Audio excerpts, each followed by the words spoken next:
Hello बच्चों, let's read the question. The question says, in the following questions, a statement of assertion is followed by a corresponding statement of reason. Of the following statement, choose the correct one. And we have four options. और यहाँ पे हमको assertion दिया गया है, photo electric current depends on the intensity of the incident light and number of the photo electrons emitted per second is directly proportional to the intensity of the incident radiation.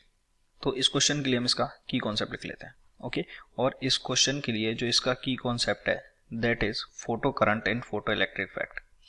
Photo current in photoelectric effect.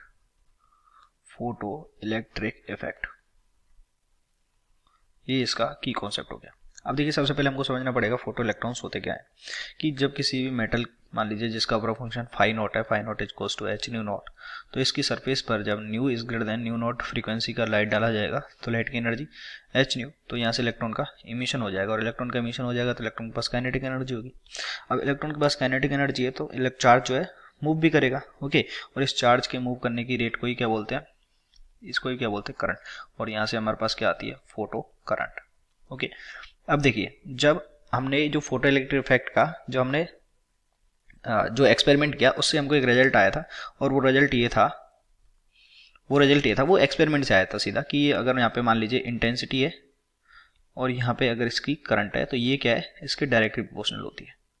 Intensity is proportional to current, यानी कि photo current intensity बढ़ाने पर, intensity बढ़ाएंगे तो photo current भी increase होगा. Okay, अब इसका देखिए रीजन क्या है इसके पीछे, कि वी नो दैट कि, एंड देखिए वी नो दैट कि इंटेंसिटी क्या होता है, इंटेंसिटी होता है क्या, power per unit area. Okay, intensity होता है पावर पर यूनिट एरिया. जो पावर होती है वो क्या होती है, टोटल एनर्जी. तो एक इलेक्ट्रॉन की अगर एनर्जी एक फोटोन की एनर्जी एच न्यू है तो एन फोटोन्स की एनर्जी कितनी हो जाएगी, एन एच न्यू. और पावर क्या होती है, total energy n h nu upon time. Okay, और इनटू एरिया, ये इंटेंसिटी के लिए. तो अब अगर हम यहाँ से देखें कि अगर हम जब इंटेंसिटी इंक्रीज कर रहे हैं, ओके, जब हम इंटेंसिटी इंक्रीज कर रहे हैं तो एक फोटोन की एनर्जी तो सेम है. ओके, क्योंकि उसकी फ्रीक्वेंसी तो सेम है तो ये तो सेम रहेगा, और एरिया भी सेम है, तो बेसिकली इंक्रीज क्या हो रहा है, इंक्रीज हो रहा है एन अपॉन टी. यानी कि जब अगर हम आई इंक्रीज कर रहे हैं तो क्या हो रहा है, एन अपॉन टी इंक्रीज हो रहा है. और एन क्या है यहाँ पे, नंबर ऑफ फोटॉन्स, ये अगर number of photons per second increase हो रहे हैं. और वी नो दैट कि अगर हमने यहाँ पे एक फोटोन डाला, ओके, हमने एक फोटोन डाला तो उससे एनर्जी कौन लेगा, इलेक्ट्रॉन लेगा. तो हम जितने ज़्यादा फोटोन डालेंगे उतने ही ज़्यादा यहाँ पे क्या निकलेंगे, इलेक्ट्रॉन. उतने ही ज़्यादा क्या निकलेंगे, इलेक्ट्रॉन निकलेंगे. यानी कि जो इंटेंसिटी बढ़ाने पर number of photons per unit time बढ़ता है, और उसी से number of electrons, photo electrons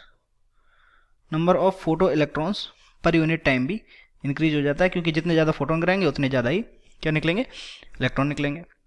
तो इससे क्या हुआ कि जो number of photons emitted per second is directly proportional to the intensity of incident radiation. बिल्कुल सही है, ये किस पे डिपेंड कर रहा है, ये इंटेंसिटी पे डिपेंड कर रहा है.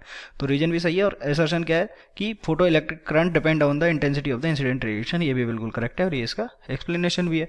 तो ऑप्शन कौन सा हो गया, option number A is correct. Both assertion and reason are correct, and reason is the correct explanation of assertion. I hope you understood it well. Best of luck.